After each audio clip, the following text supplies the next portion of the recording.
We have a stardom on the stage, ambassador of EU to Ukraine, KATARINA MATHERNOVA.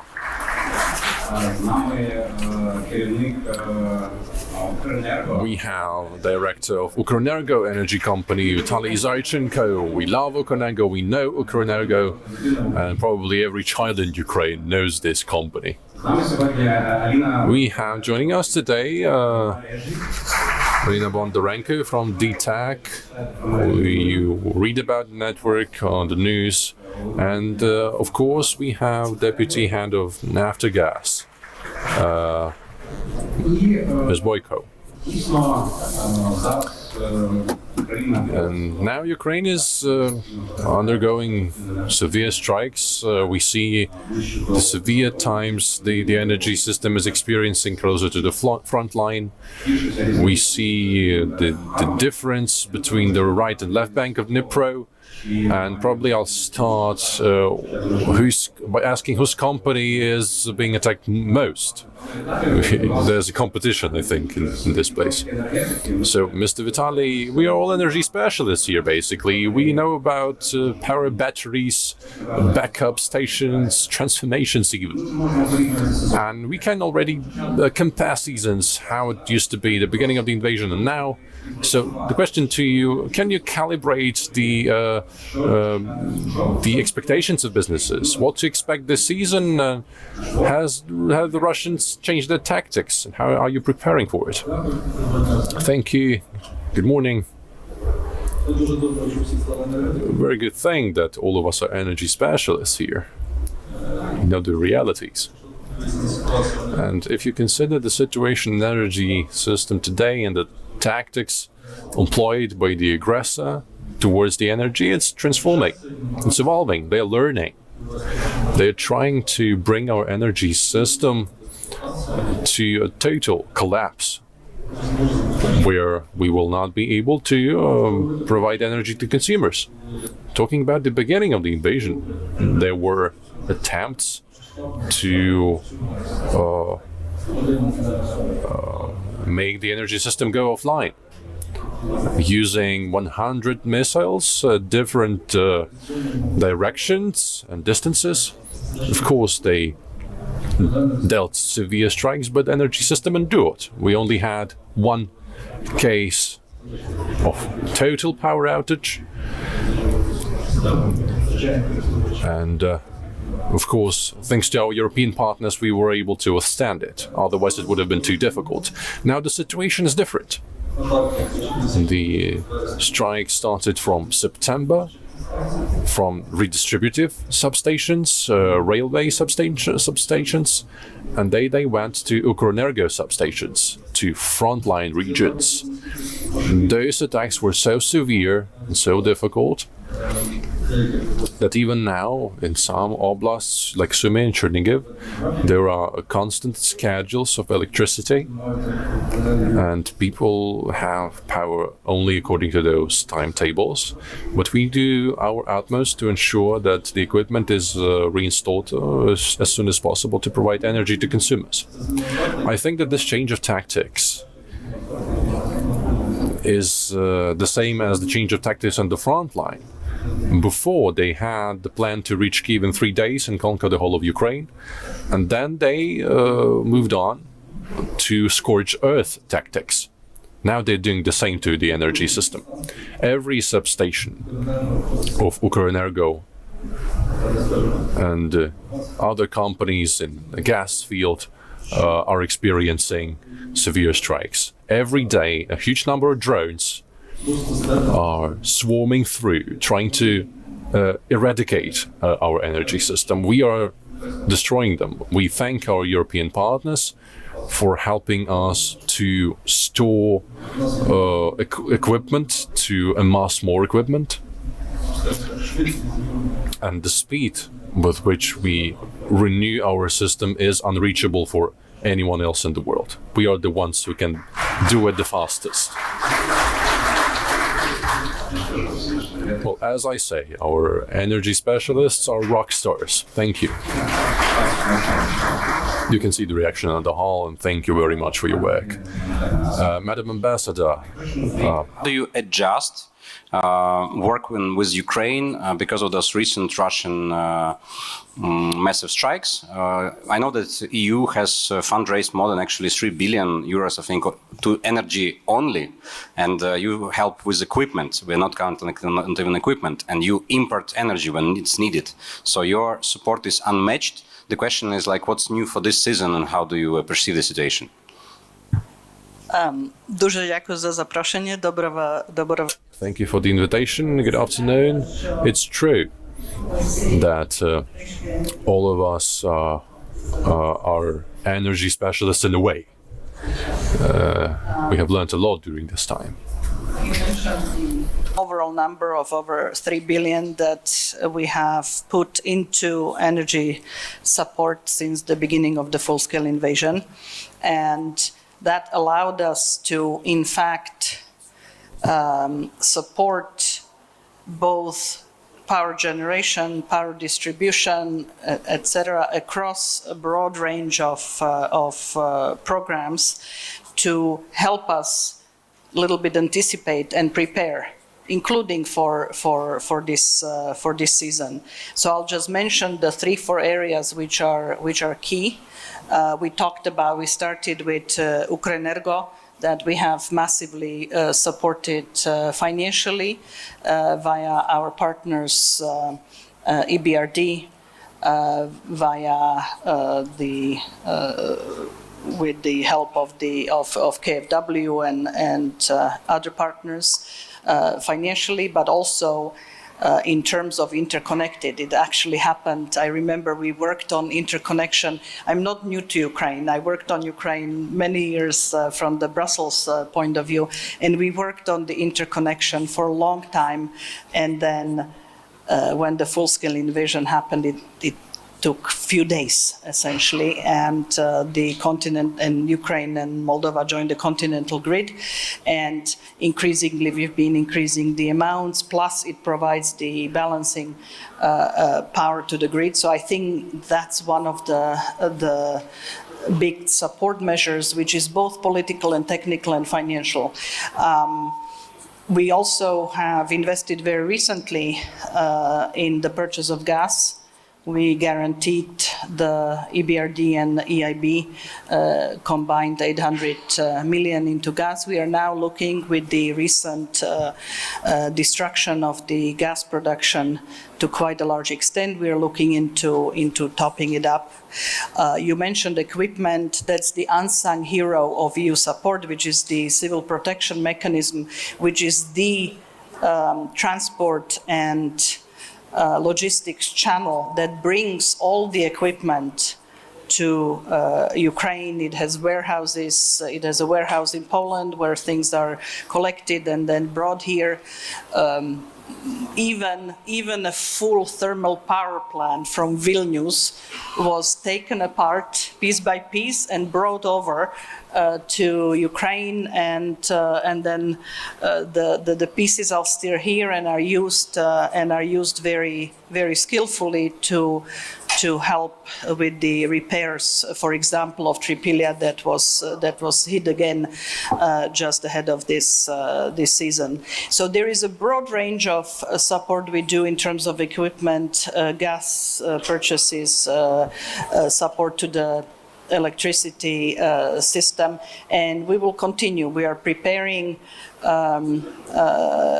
are putting together some additional resources, but we are also reprioritizing others, because ultimately, money don't grow on trees. So we look at some of the priorities and see how they can be redeployed. We do that with our international financial institutions partners as well. But apart from that, what we have been doing, and I think it's extremely important now, and I think the more the destruction happens, the more there is consensus in this country, which wasn't there 2 years ago, that one really needs to invest in distributed, decentralized power generation. We lost a year of 23. when we could have been building. I think now we have a consensus on that. I know DTEK has made a lot of inroads, and this is an area where, again, via this Pillar 2, called Pillar 2 of the Ukraine facility, which is our financing instrument, we work with the financial institutions partners on investments in renewables, investments in decentralized power generation, biomass cycles, and whatever they are, big wind parks, big solar installations, etc. So I know that in Volyn we are under our program with the BRD. There is going to be a massive wind park set up. There are others that we support. So in addition to repair and emergency imports of gas, etc., and repair of equipment, we also support renewables and distributed power generation, which I think is very important in this country. Sounds like a light of hope, actually, that you're scaling up your support even when the escalation is happening from the Russian side, right? Добре. Повертаємось на... Thank you. We are switching back to Ukrainian. Madam ALINA, you are working in different regions across Ukraine. You are not living the mainstream, but you know the situation very well, where it's easier, where it's more difficult. So what solutions are you using to ensure the stability of the system in your regions? Good morning to you all. You know, Mr. KRYVOLAP, you say that we could compete with others, compete among themselves in terms of the strikes that we have experienced. This is the competition we would not like to have, obviously. Going back to your question, as of today, our companies have prepared themselves for the winter season, and as Mr. VITALII has said, we put in a lot of work. Simply put, this preparation took place in 3 stages, preparing the repairs program, investment program, and backup emergency storage for the winter period program. We understand that strikes are going to resume. We knew from previous seasons that it would take place, and judging from the situation across the regions, we see that Donetsk Oblast is undergoing the most severe condition. The scale of destruction there is unimaginable, and the most important value that we have is human lives. It's very difficult to work when very few hours are there without air raid sirens. Our security situation is very precarious for our people, so we are looking for opportunities to work. We are cooperating with Ukrenergo company because they have a very difficult situation. But today they have the light, and we are making sure that it is produced collectively. Judging from the situation in other regions, I can give you an example of the 10th of October when the Kyiv residents experienced firsthand the results of the attack. I can say that DTEK, Kyiv Electricity Company, was able to put the city back online. We reconnected millions of consumers in Kyiv, Dnipropetrovsk and Kirovograd regions. So the situation is difficult because the results of the attacks are very large, but energy specialists know what to do. And they are ready to sacrifice everything for their cause, and the results of their determination are plain to see for everyone present in this hall. I'm interested whether you protect your objects like Ukrenergo. Adding to our preparations for the winter season, I have to note that our European and American partners were very helpful. They help us repair equipment damaged as a result of previous attacks. I think it's worthy of note that our equipment takes certain time to produce. And it's a very difficult situation for us, so this help is very meaningful to us. Also, our colleagues and partners helped us to create an emergency storage. Madam NATALIYA, I'm glad to see you in this hall. You have 5 years of experience, or even 6 years of experience of being an advisor to the Prime Minister for Naftogaz. So I'm sure that you can be an acting Minister of Energy if the situation arises. So, could you be frank in describing the situation that we have in gas? Thank you very much, KYRYLO. I have seen that you say that we'll all love Ukrenergo, but for some reason nobody says that about Naftogaz. Well, we love Naftogaz. And after today we're going to like it even more. Well, I think that light is partly about gas. And more than 12.5 million Ukrainians are using gas for power purposes.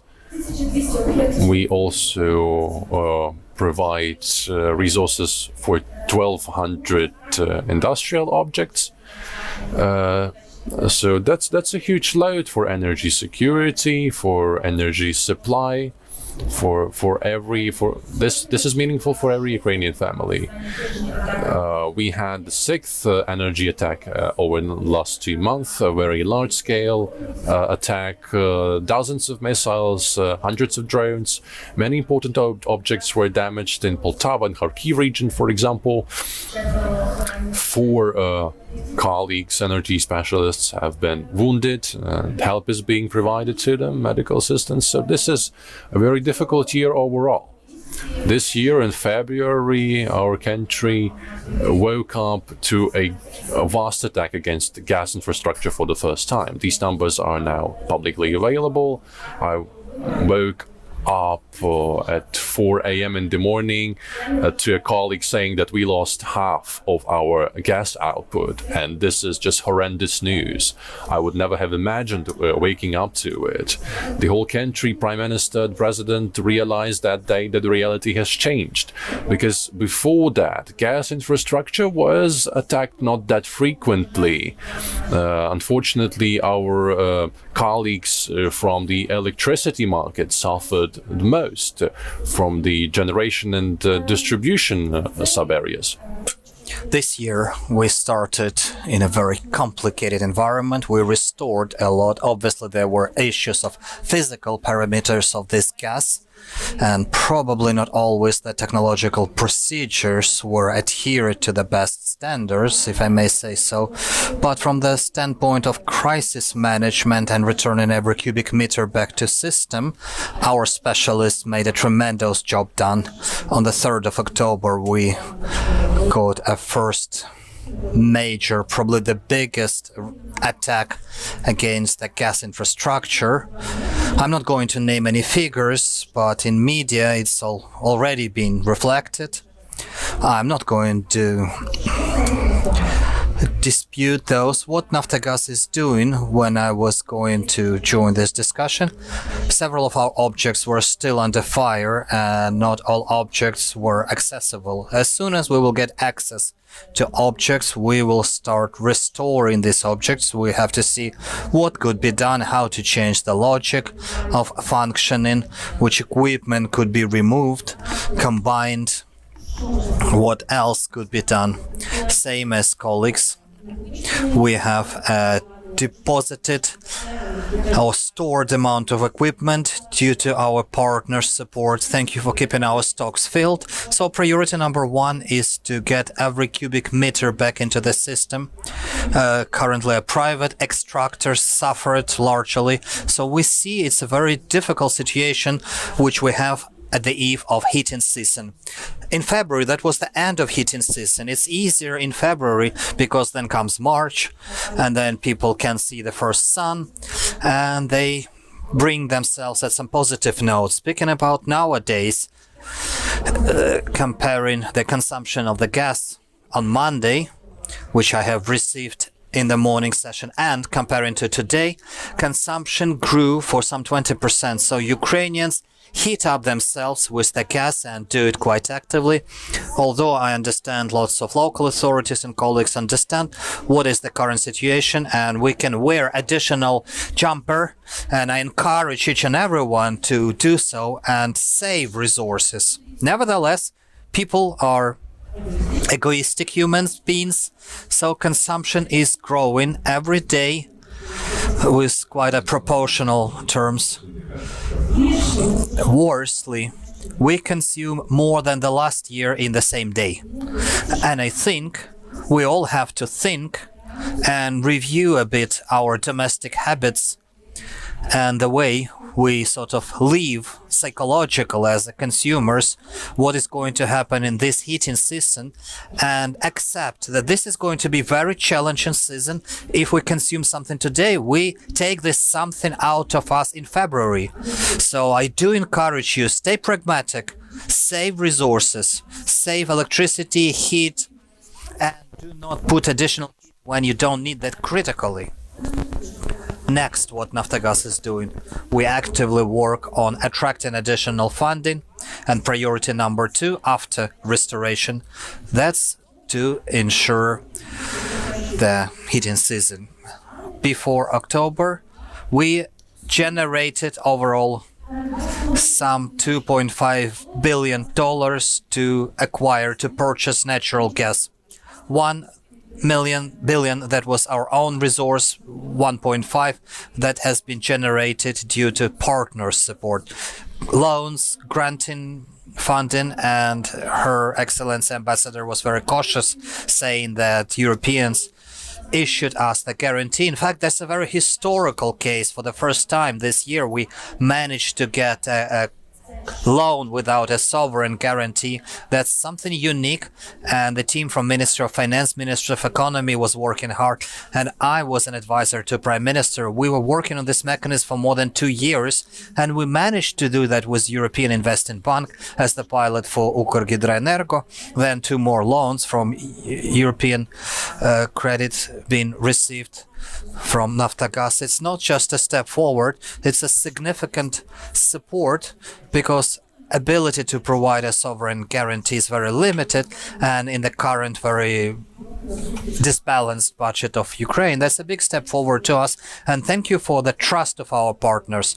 We generate new credits and loans now, we negotiate the possibilities to engage the grant funding, we negotiate on getting and receiving additional equipment, but as colleagues said, quite often the lost equipment, this could be a big compressing machines, it's not something that's sitting on the stores, even among manufacturers. Many pieces of equipment to be produced on a specific request, and it takes months, not weeks, to be produced. So, of course, colleagues are working 24 hours, 7 days a week. We do feel support from our partners, enormous support. We feel the leadership of the Prime Minister, President of Ukraine, Minister of Energy. Everyone is aimed to survive through this heating season. But each and everyone, same as a consumer, has to play its role and contribute to Ukraine living through that heating season. So I do hope we are going to pay maximum attention and we cope with this heating season upcoming. Thank you. We crossed the crossing line of our panel, and let's refer to the future mentioned in the title of our panel. I'll start with Ukrenergo, because you see the picture, you see the environment, and our energy environment is different from the one that was 4 years ago. So the question is, what had changed, whether we implemented the potential of maneuver generation of alternative power supply, and where business can be adjusted to that. Thank you for your question, Kirill. Very interesting subject, the energy development. We, Ukrenergo, always is part of that. That's our direct responsibility to explain to business, to explain to consumers what the future may look like and what the future should look like. Unfortunately, the war interfered and led our energy system, which was outdated, which was created for a different purpose, for a big industrial core facilities who consumed a lot, inefficiently and in an unequal schedule. That was the power stations built for that. Now we have a different consumption principle. Our consumer is different. Our consumer consumes according to a predictable schedule, and power generation is changing. Originally, our driver was a sun produced power. Technologies became cheaper, and the growth had happened in this year of the rooftop electric power stations, and that is going to continue disregard of what the state is doing, is thinking about that, and we have to be adjusted. But it's not that solar energy sector is developing. Another element, the power energy storage, that's probably the next driver that affects the system. We probably felt that these batteries, yes, it balances the solar energy and is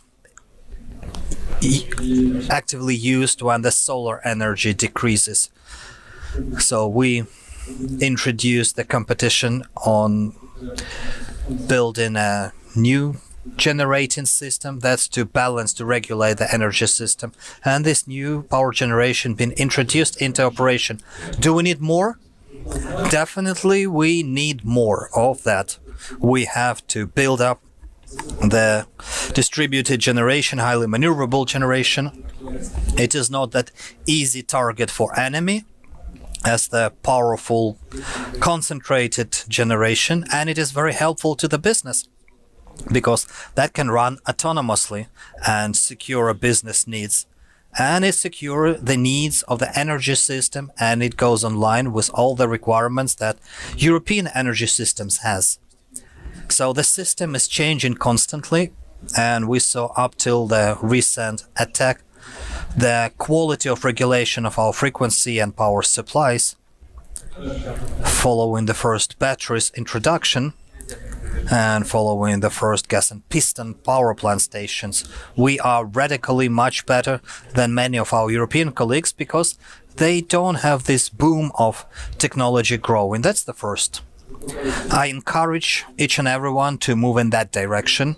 Secondly, what else should be introduced as the source of maneuverability in the system, and Europeans do say about that?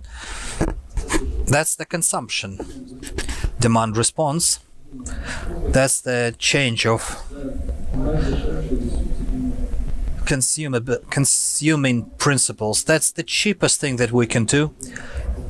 Anything we can do in terms of consumption, and not only the gas, but electricity as well. So changing the behavior of the end user.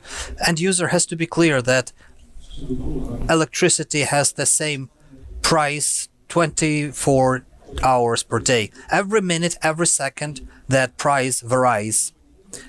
And behavior may cost money, and they can earn on that. So you have to move in a direction where the consumers are moving and where the entire energy system is moving. And it is moving towards not to carbon-based energy system. Interesting. Thank you. Dear Catherine. Two major questions, probably. First, of course, we have this massive airstrikes, and we have the war, and objects are burning. But still, do you perceive Ukraine as a part of European energy landscape for the future? Do you see it as a potential for collaboration and for investments? And the second probably would be, from your experience, even as a person, even as a citizen, how European integration will change our energy market and what business should be ready for? Well, the answer to your first question is a resolute yes.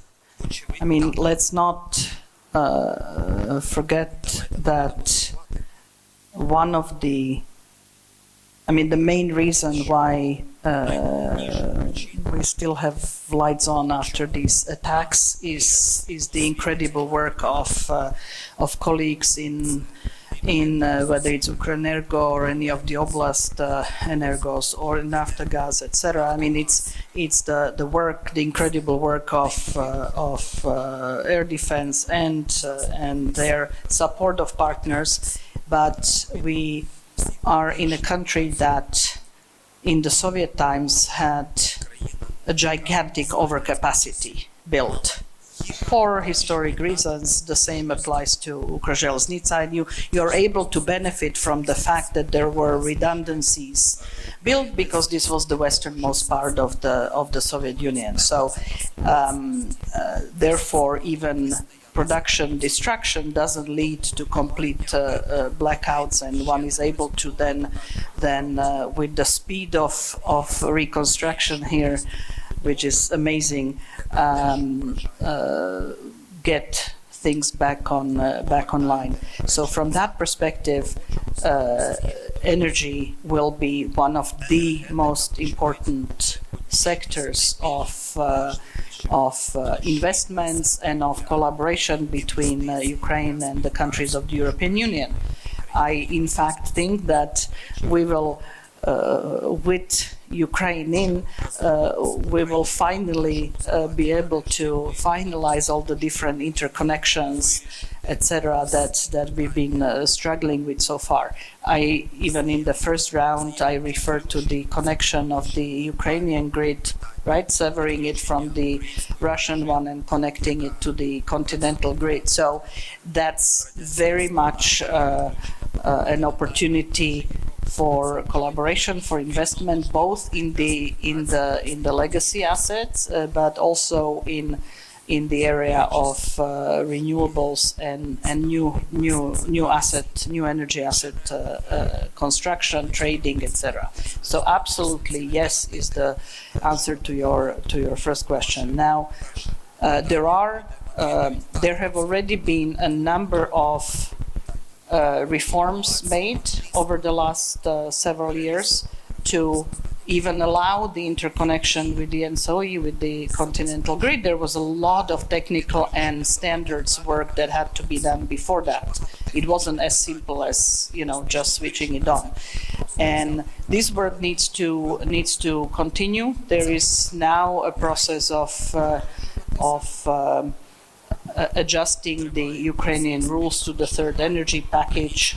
Electricity, it's harder than it was in the case of gas, and there are things that during a war are very difficult to do. For example, there is a lot of all the state-owned enterprises would complain about the public service obligations that they have in terms of delivery to citizens, but in a state of war, it's not easy to address this. So there are things that will need to change, but I think that we are well underway. And as a citizen, what you want is reliable energy supply and competitive pricing, and this is what. I mean, it was not an easy process in Europe either. I mean, the legacy monopolies, of course, were fighting back, but by now you have a situation in Europe that you can choose your energy provider, and it's fairly recent. It's not that it happened 50 years ago, and you have companies that compete. Both on price and ancillary services, etc. And this is something that you eventually want to have in Ukraine. For that, you need solid regulatory regime and independent regulator. But again, with the current attacks, I think that everybody has sympathy for just trying to make sure that this upcoming winter that everybody says is going to be difficult, we will survive. And as Natalia was saying, you know, let's put on the extra jumper and not switch on the extra heater, because the attacks will continue and is likely to be very complicated. Дякую. Пані Аліна, ви, власне, представник Dear Alina, so you actually a representative of that private company that you represents the business that builds decentralized power generation, solar batteries. How things look like from the investor's standpoint? What else can you do to make this market even more attractive, and how to build trust and confidence in such an environment? Thank you for your question.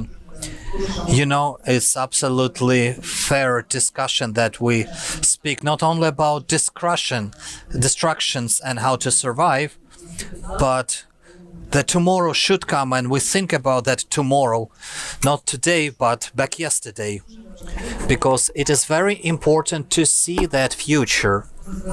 Energy sector is growing, is developing, despite the fact that war is going on, and I agree with VITALII that there are trends that definitely should take place in our energy sector, same like in Europe or among other nations. What I would like to state, probably I'm proud that our colleagues from the DE had implemented that energy and built it up, the energy deposit storages on the eve of the difficult heating season, winter season. And that project was implemented in partnership with American company Fluence. And that is the example that you, KYRYLO, mentioned. That's the example of possible investment, of possible construction here in Ukraine. And our company demonstrates that despite the war goes on, we build, we invest, and we look for partners. And this is not among the storage projects. That's Telegulska energy power plant that is going to produce 500 megawatts by 2026. That's the partnership with Vestas. And these are very specific projects that demonstrate that private capital in Ukraine is able to provide investments and support possibilities. Speaking about networks, since 2022, we have not standing still. We continue projects on smart networks, and this particular projects aimed that these trends that are developing on VDE, on transforming the consumption, would be ready to these trends. And these demonstrates how many clients are joining our networks in regions, both consumers and big generating resumable energy source-based companies. Not referring to figures, the DTEK company owned by Rinat Akhmetov invested more than 1.2 billion of euros in Ukrainian energy. I think that's quite a significant indicator, an example that during the war you can and you should invest, create, and think about future. Thank you. Natalia, I will probably ask you about the perspective of private gas extraction and overuse the access to information, and how do you think how Euro integration may impact this market and also the Ukrainian-American raw material agreement.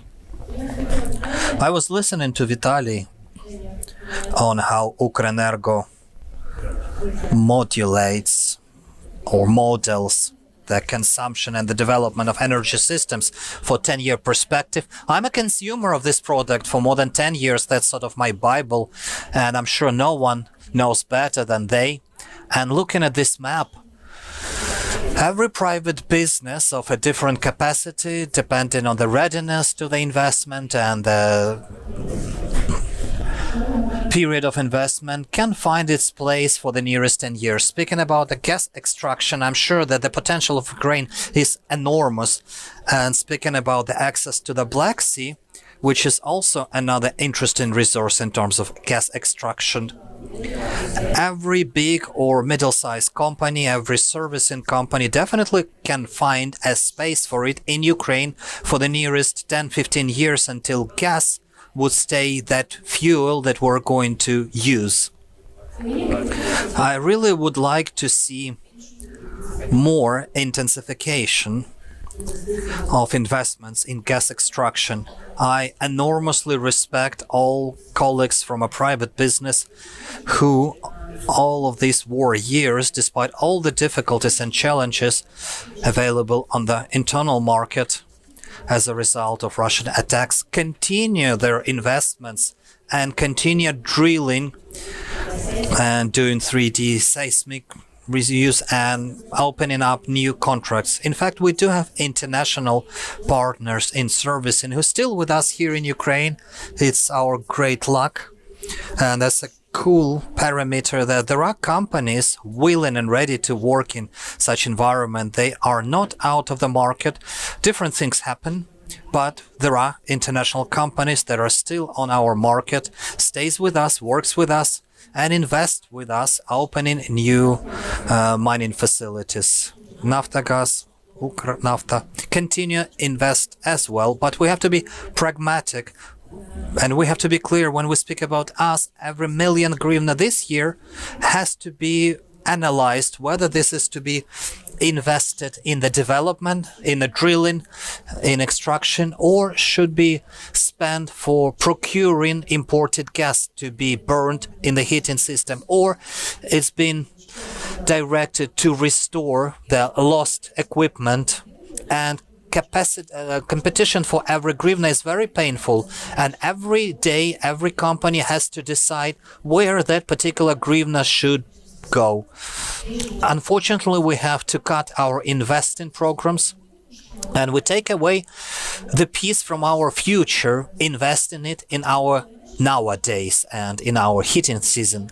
But nevertheless, I believe we have a tremendous potential. Our resilience is tremendous. Speaking about how difficult that is going to live another war winter, that is still achievement, and it's also enormous investments, including the private sector of many companies and businesses, and I'm really grateful for their efforts. So Ukrainian energy definitely has a future, definitely has tomorrow. It's not an easy one, because in the first year we, the colleagues from financial sector, from international market, an interesting discussion which projects in Ukraine are still bankable, where you still can invest and be competitive with international projects. On the other hand, I do believe that our resource and our regional location in terms of European location from gas extraction, it is a unique one.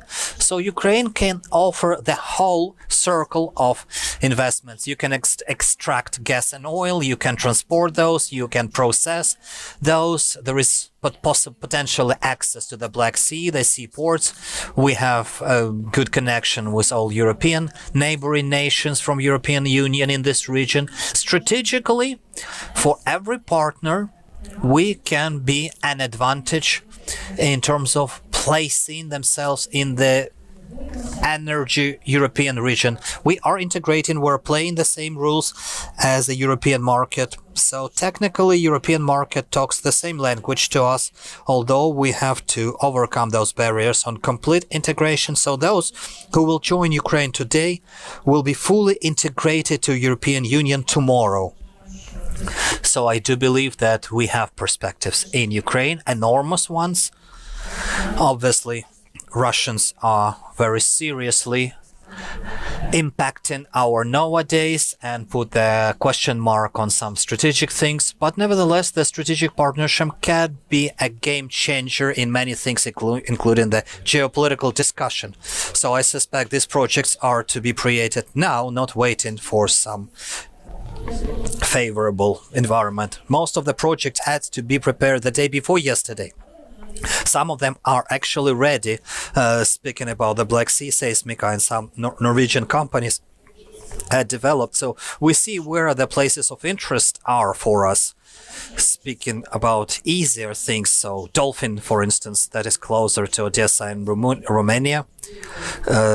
Speaking about Dream Big, we have the Skifian space next to Crimea, and Axon was looking at that area some time ago before the Revolution of Dignity and was keen of doing some production sharing agreement there on Skifian area. So Ukraine is interesting, and many projects are sort of partially or completely ready. Speaking about the generating sector, that's what VITALII said. Solar power, wind and batteries are getting cheaper. It's easier to enter. The period of return of investment is clear, and financial model operating in some markets is clear. So we see new projects emerging, and it's the great opportunity. Nevertheless, we have more complicated projects, and adhering to this model of growing private investments in this area, we have to create enormous maneuver capacities, the power generation, and these are complicating projects that require strategic partnerships. Those who would be brave enough to join the projects that would last 5-7 years, and in return of investment is longer, but those definitely change the role of partner in the region, and those are sort of bright demonstrational issues. Well, many answers were given. Well, definitely the winter is not going to be an easy one, and we still have no clarity how difficult that is going to be still. On the other hand, we do have potential, we have possibilities ahead of us, and it's easier to live if you have something to hope for in future, some positive things. So to conclude, a quick blitz. Is future is going to be bright? And if we're going to stand, because of that, we would cope with that. What helps you to stand? So we can start in any order. Thank you, VITALII. Well, definitely the future is going to be bright. We will have the light. I would like to thank our specialists who daily do their jobs. After the 20th attack, they still come and restore and do things happen. I would like to thank our European partners for constant support and for the trust that you have to us. First of all, to the trust, because not having that trust, we won't be able to cooperate and meet our objectives and provide lights in the houses. And thank you to all our people who understand that definitely there is no one to cut off their power supplies. We do our best to provide lights in the houses. Catherine? The combination of Ukrainian resourcefulness and European Union support, I'm 100% sure that Maybutnye is going to be bright. Pani ALINA.